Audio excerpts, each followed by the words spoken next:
dia santo! Santo dia! Que bom estar com vocês, mais um Consagra de TV. Falando hoje da sequência que nós estamos vivenciando sobre os novíssimos. Falamos de morte, céu, purgatório, inferno. Vamos abordar todos esses temas. O tema de hoje é purgatório. Purgatório para alguns pode ser algo diferente, algo esquisito, algo que a pessoa não compreende, mas esse programa de hoje vai tentar esclarecer melhor para você católico, o que a nossa igreja, o que o magistério da nossa igreja, o que as escrituras nos ensinam a respeito deste tema. E você acredita em purgatório? Fale a verdade, você acredita em purgatório? É interessante que muitos teólogos chegam até a negar a existência do purgatório. Teólogos que se dizem católicos, se dizem, porque o purgatório é um dogma de fé da nossa igreja católica. Na verdade, a nossa igreja é uma igreja como se fosse uma árvore bem grande, bem frondosa, a qual a copa, o tronco, as raízes, todas estão unidas pela mesma seiva, que é Jesus Cristo. Temos a igreja triunfante, que é formada por aqueles que triunfaram, aqueles que estão no céu, contemplando a face do Pai. Nós temos a igreja militante, que somos nós, que estamos aqui, militando, lutando. E temos a igreja padecente. A igreja padecente são aqueles que padecem, aqueles que esperam o seu momento, aqueles que vão subir ao encontro do Pai. Essas almas que estão nutridas por esta mesma seiva da árvore que é Jesus Cristo, essas almas estão no purgatório. É bem interessante esse entendimento, porque é uma só igreja que triunfa, uma só igreja que milita e uma só igreja que padece. É o mesmo povo, isso é a comunhão dos santos. As orações da igreja militante levam almas da igreja padecente ao céu, que é a igreja triunfante, que intercede pela igreja militante e também pela igreja padecente. É o fluxo da graça.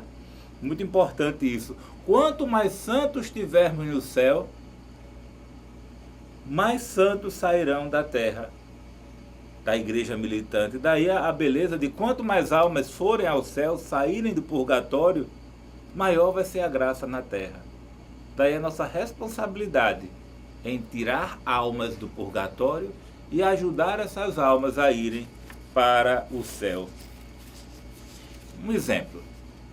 Se você perceber que alguém errou, que alguém foi incorreto com você, foi injusto com você, essa pessoa lhe fez uma ofensa, essa pessoa não lhe pediu perdão, não lhe deu satisfação, não corrigiu o mal que fez a você, o desejo que você tem é que essa pessoa seja punida, que essa pessoa tenha uma sentença, que essa pessoa pague pelo que fez com você. É justo que tenha uma sentença que pague o mal que fez? Claro que sim, que é justo. Claro, depende também da gravidade da falta cometida. Então a punição e a sentença e a reparação depende da falta cometida. Se nós da terra pensamos assim, porque Deus também não impôs sentenças para aqueles que o desobedecer. Deus também tem direito de nos propor um período de reabilitação, um período de conserto, de purgação das nossas faltas, das nossas falhas cometidas. Então daí vem o purgatório. Nós temos os pecados mortais, os pecados veniais. Aqueles que morrem em pecado mortal, o salário do pecado mortal é a morte, é o inferno, é a negação daquilo que Deus ensinou. Mas a pessoa que morre com pecados veniais, os pecados veniais são reparados no purgatório. Então o purgatório é o local onde reparar as penas dos pecados veniais. Veja só, essa questão de pecado é muito complexo. Por exemplo, você já roubou, já furtou alguma coisa? Por exemplo, se você já furtou no seu colégio, na sua escola, a borracha do seu coleguinha. Isso vai contra os 10 mandamentos. Afinal de contas, existe um mandamento chamado o 7º mandamento: não roubarás. E aí, você é um filho de Deus, roubou e morreu. E agora? E agora, vai para o céu? Não, que você infringiu os 10 mandamentos. Pecado mortal? É um pecado mortal? É não roubar. É matéria grave? Uma borracha. Foi feito várias vezes recidivante de consciência? Veja só, é bem complexo, né? Então, mas esse ladrão de borracha merece uma pena eterna? Merece ficar para sempre no purgatório? É interessante, nas Sagradas Escrituras não usa o termo purgatório, mas usa o termo purificação da alma. A purificação que nós vamos encontrar em várias citações da Bíblia. São Gregório Magno, que é um papa e doutor da igreja, no ano de 593, ele explicava o purgatório nas fontes das Sagradas Escrituras. Mas então, Mara, e outras fontes que nós podemos falar sobre esse tema tão interessante que é o purgatório? Ainda vendo essa questão de São Gregório, então a gente pode entender que falar sobre o purgatório a gente encontra desde o 1º século, tá certo? Já se falava do sufrágio das almas do purgatório. Mas ainda São Gregório, ele se baseava muito no discurso dele a favor do purgatório, se baseando naquela passagem do Evangelho de São Mateus 12:31, que vai dizer assim: se alguém tiver cometido uma blasfêmia contra o Espírito Santo, não lhe será perdoado nem nesse século, nem no século vindouro. Ele coloca nesse século como se fosse agora na nossa vida. Um pecado contra o Espírito Santo, meu irmão, não tem como ser satisfeito, satisfazer, reparar, entende? E o que ele vai dizer no século futuro, no século vindouro? Isso vai ser entendido depois da morte. O pecado contra o Espírito Santo, nem mesmo depois da morte, não existe tempo de purgatório contra o pecado do Espírito Santo.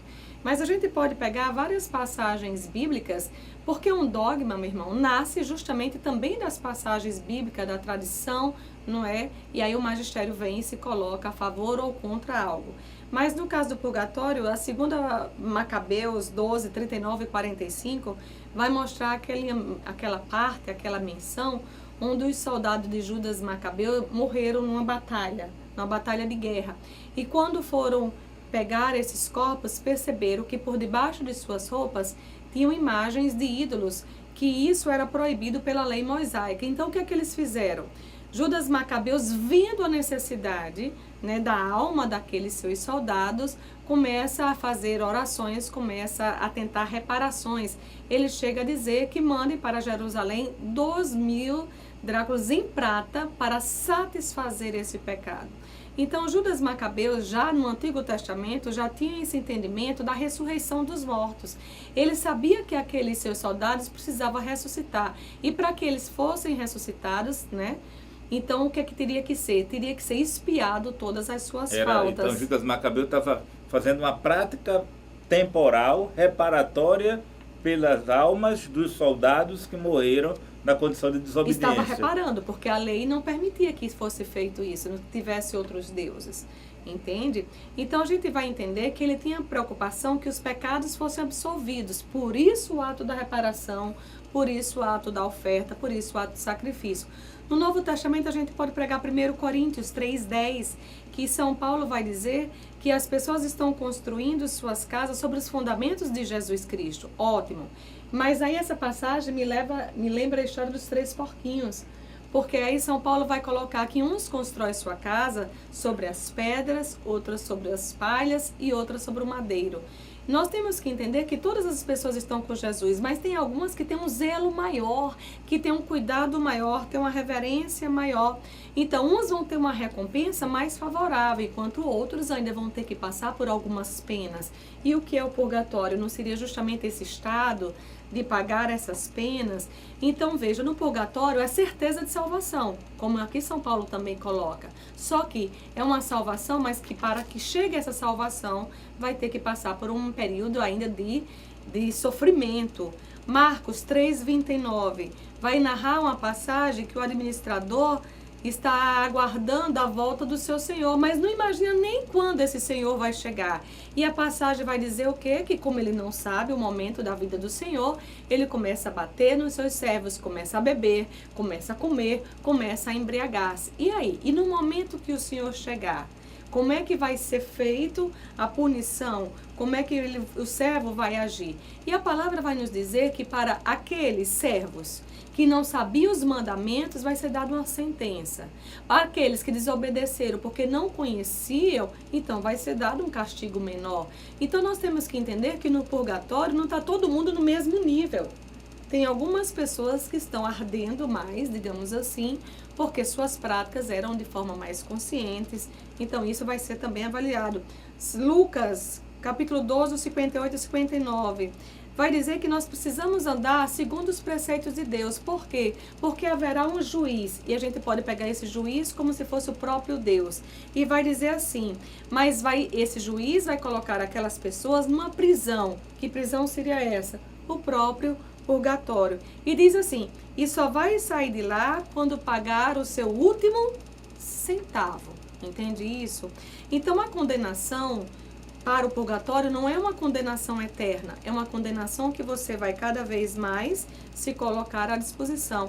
Então nós temos que avaliar tudo isso. Meu irmão, você pode ser um ótimo fiel, você pode ser um maravilhoso católico, mas se você não observar todas as leis de Deus, pode ser que você tenha que pagar uma sentença por uma situação. Tem tantos motoristas de carro que dirigem bem e sabem estacionar, mas se não ler uma placa de trânsito e cometer uma infração, vai ter que pagar a sentença. Então, o purgatório é esse lugar mesmo onde nós sendo vamos... um ótimo motorista, mesmo sendo um que ótimo falhou motorista. em algum momento, vai ter que pagar a multa. E temos muitas multas aí. Povo de Deus, a nossa Igreja Católica, ela é muito bela, ela é muito completa. Como nós vimos, o local de purgar está na Sagrada Escritura, está no magistério da Igreja e está na tradição da Igreja, que são os pilares da nossa fé. A tradição se passa na história dos escritos dos santos, daqueles que viveram nesta vida temporal. O magistério, que é o colégio dos bispos e do Papa, e a palavra de Deus. Então, a Igreja Católica, ela não acredita em reencarnação. Então, vamos parar com o negócio de reencarnação, que após a morte, um ser humano, a alma de um corpo, volta encarnada no outro corpo. Não. A Igreja Católica não admite esse tipo de blasfêmia. Porque é o mesmo corpo místico, como a gente viu a igreja militante, padecente e triunfante. Não existe ninguém da igreja militante que reencarnou no outro corpo de outra pessoa. Não existe isso. E também espiritismo. Nós, da Igreja Católica, nós não podemos acreditar em espiritismo. O que é espiritismo? É nós sermos guiados a aperfeiçoar nossa vida, nossa história, por influência e ensinamento de espírito de outras pessoas que desencarnaram e comunicam com os vivos. Não existe outro espírito para nos orientar. O único espírito que nos orienta, nos fortalece, nos protege, nos guia, nos forma é o Espírito Santo de Deus. Não é Espírito Santo de Dr. Fritos, nem Espírito Santo de, não vou citar aqui nomes aí, mas tem tanta coisa, Chico Xavier, André Luiz, tantos nomes aí, Allan Kardec, tantos nomes de espíritos ditos como evoluídos que estão orientando ao povo, ao ponto de nossos irmãos espíritas de dizer que Jesus é um espírito evoluído. Nada disso. Nenhum espírito vai influenciar na formação de um bom católico. Nós somos movidos ao Espírito Santo. E você que está me ouvindo, repita comigo: eu sou movido pelo Espírito Santo de Deus. Eu sou movido pelo Espírito Santo de Deus. Nenhum outro espírito vai influenciar a minha vida. Falar de purgatório tem muito a ver com essas coisas. Tem muito a ver com essas coisas. Afinal de contas, o nosso Deus Todo-Poderoso, na nossa Igreja Católica, ele dispensa dons. Dons para alguns, que não é espiritismo, mas dons de visualizações, dons de locução interior, dons de sensações. A permissão de Deus a algumas pessoas, a algumas almas, de manifestarem esses dons espirituais. Muitos santos da Igreja Católica tiveram essas visões. O próprio São José, que em sonho o anjo falava com José. Era algo muito místico, mas não é espiritismo a vida de São José, não. O próprio Deus mandava o anjo falar com José. E a igreja canonizou muitos santos místicos, que não eram santos visionários ou santos mentirosos. Não, eram santos de verdade. Citarei aqui alguns santos para entendermos mais sobre o tema purgatório. Porque, afinal de contas, muito católico pensa que o purgatório é a antessala do céu, com ar-condicionado, água mineral, cafezinho, TV a cabo e carregador de celular para ficar lá passando o tempo no WhatsApp e no Facebook esperando a hora de entrar para o céu. Pessoal, purgatório é uma antessala do céu, mas é um local de purgar, de reparar. É um local de sofrimento. Nosso anjo da guarda está no purgatório nos acompanhando para nos dar força para nos levar para o céu. Porque sabe que nós vamos sofrer no purgatório. Não é um local de gozo. E você que brinca na vida de hoje achando que vai ter um purgatório curto e rapidamente vai para o céu, alto lá, reveja seus conceitos. Os santos nos ensinam, por exemplo, São Boaventura, que os nossos maiores sofrimentos na vida são extremamente inferiores aos sofrimentos que teremos no purgatório. O maior sofrimento da vida, ele é menor do que o do purgatório. São Tomás de Aquino, ele nos orienta exatamente que o menor sofrimento do purgatório, o menor do purgatório é extremamente maior do que os sofrimentos em vida que tivemos ao longo dessa vida. E olhe, você que está me assistindo, você já deve ter sofrido muito nessa vida. Você que já sofreu muito, o purgatório ainda é mais. É um sofrimento maior. Santo Ambrósio e São João Crisóstomo, eles nos escrevem que todos os tormentos e furor dos perseguidores que fizeram sofrer os mártires, todo o sofrimento dos mártires, tudo aquilo que o mártir sofreu, é menor do que o sofrimento do purgatório. Jamais atingirão a intensidade do sofrimento daqueles que padecem do purgatório em expiação dos seus pecados. São Vicente Ferrer assegura que muitas almas ficam no purgatório 1 ano por um simples pecado. E Santa Francisca nos ensina que a maioria das almas ficam 20, 30, 40 anos, ou até o fim do mundo, reparando ainda penas que se dizia serem pequenas. Então, alto lá quem pensa que purgatório é uma brincadeira. É um pedacinho, um espacinho. Os santos muito nos ensinam. Santa Lutgarda, ela relata que apareceu para ela o Papa Inocêncio III, dizendo que estava no purgatório pagando as faltas pela falta de governo da igreja. Um Papa no purgatório. Foi a visualização de Santa Lutgarda. Santa Cristina da Bélgica, a pastora de Saint-Trond, da diocese de Liege, foi chamada também de Cristina, a admirável. Numa visualização, Cristina contemplou o céu e o purgatório. E ela ouviu a voz de Deus dizer: Cristina, tu estás na felicidade do céu. Dou-te a liberdade de ficar aqui, de escolher morar aqui entre os eleitos ou voltar para a terra para fazer boas obras e ajudar as almas saírem do purgatório. E a Santa Cristina admirável diz a Deus: eu prefiro não estar no céu, mas sim ficar na terra, sofrendo, reparando pelos defuntos. Ela dizia: não tenho medo de nenhuma dor, não tenho medo da amargura. E passou a vida com obras expiatórias, reparatórias para retirar almas do purgatório.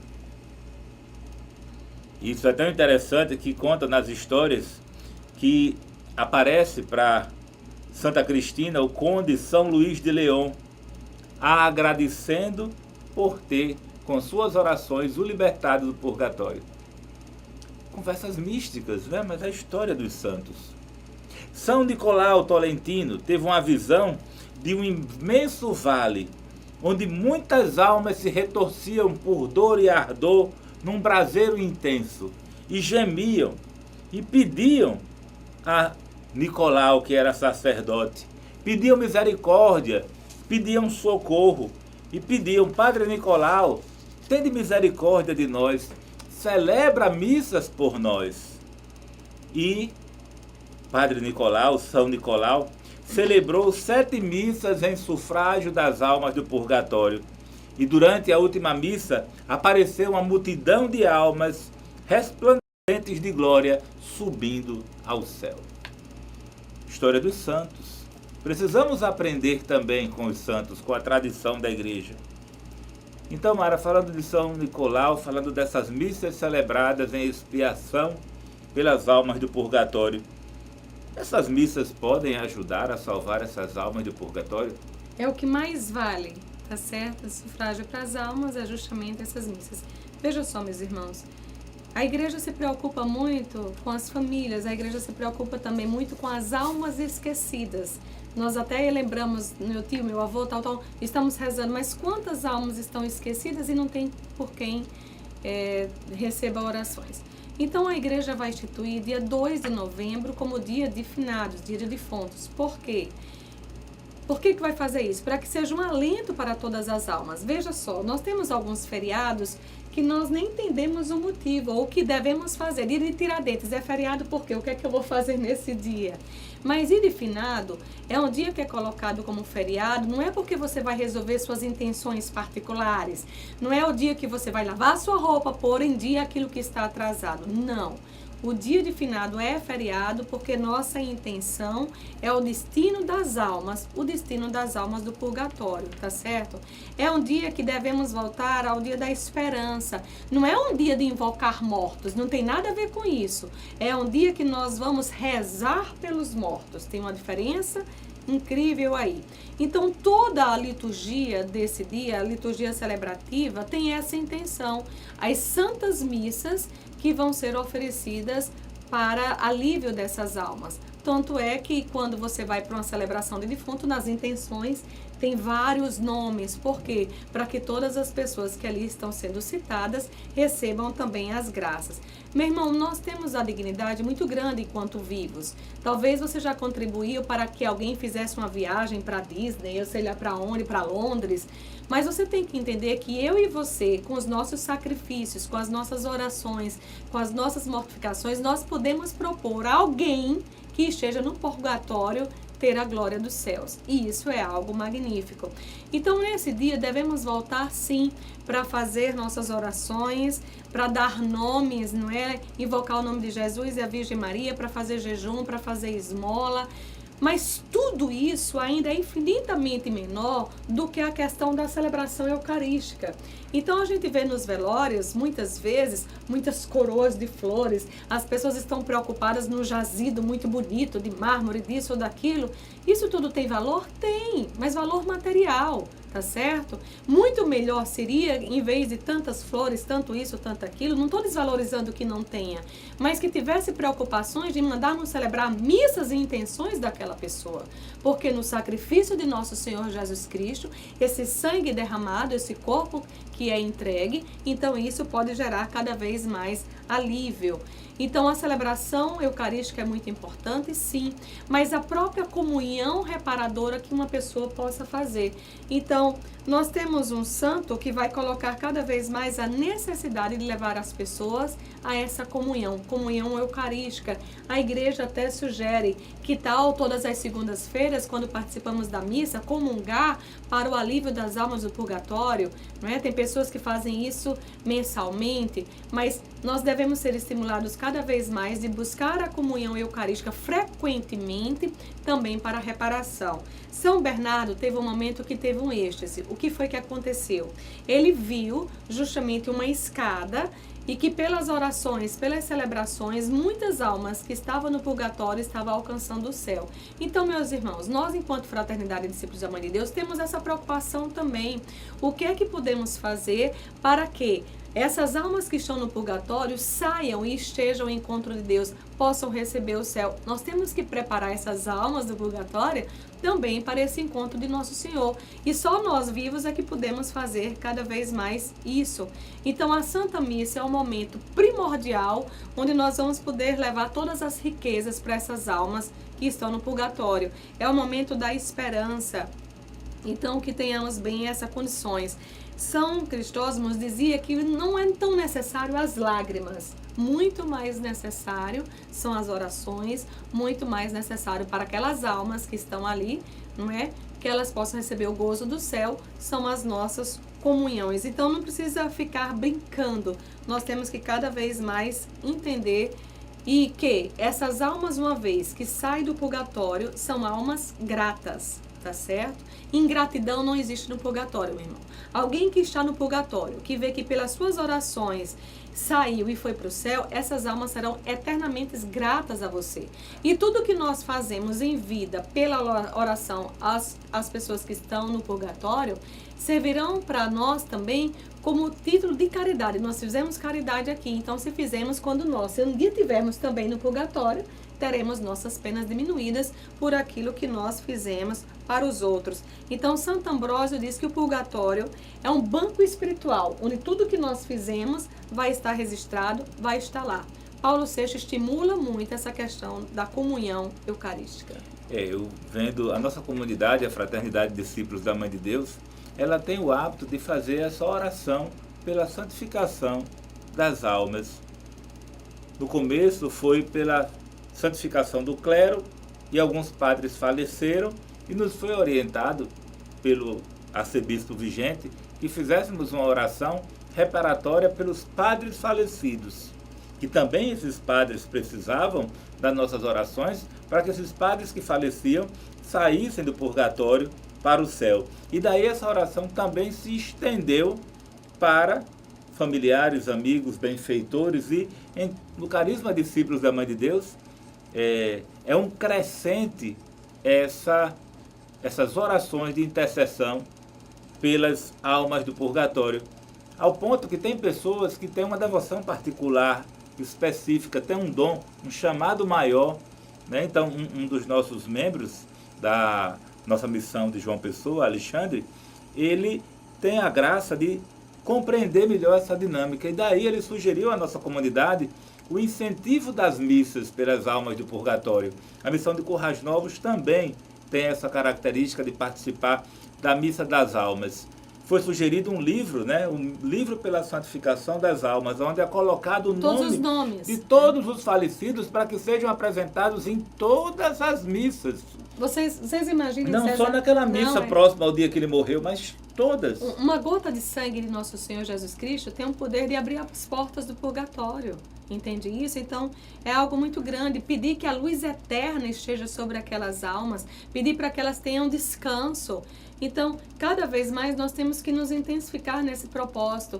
E uma coisa bem interessante, para você ver como a igreja atesta, se coloca indulgências para aquelas pessoas que frequentam os lugares de oração no dia de finados, dia 2 de novembro. Então, se você foi a uma capela, a um local, a um oratório e rezou pelas almas, você vai poder pegar o valor da sua indulgência plenária e aplicar às almas do purgatório. Isso é grande. Isso é enriquecedor. E a igreja é tão convalescente que ela coloca assim, se não for no mesmo dia 2, você tem o período de 1 a 8 de novembro para visitar algum cemitério, tá certo? E através dessa obra, com todas as condições que são necessárias para ser uma indulgência plenária, você tirar uma pessoa e levar para o céu.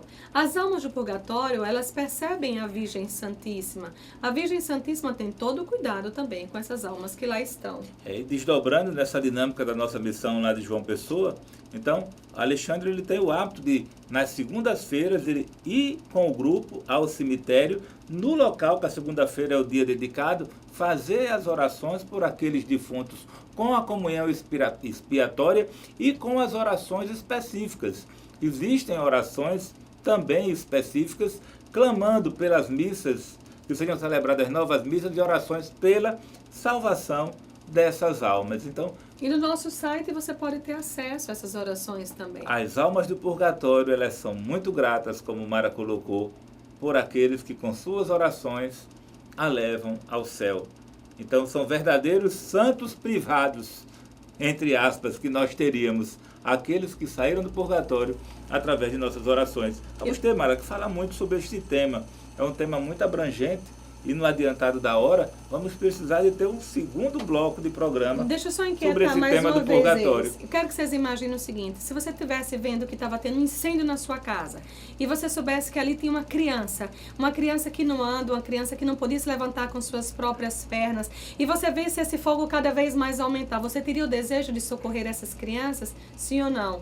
Pois bem, meu irmão, no purgatório é assim, é um fogo imenso e as almas que estão lá bem crescidinhas, que têm suas pernas, têm seus braços, eles não podem fazer nada por si. Eles dependem inteiramente da sua e da minha ajuda para serem salvos. Então, a partir de hoje, que tenhamos mais carinho e mais atenção em rezar pelas almas dos fiéis defuntos. Por todas, não só por aquelas que nos são caras, amigos e benfeitores, mas por todos aqueles que precisam. E como consagrados a Nossa Senhora, entregar ao patrocínio dela o valor meritório, o valor impetratório, o valor satisfatório dessas orações pelas almas do purgatório. Então, precisamos terminar o programa. Cheirinho, Deus consagra-te.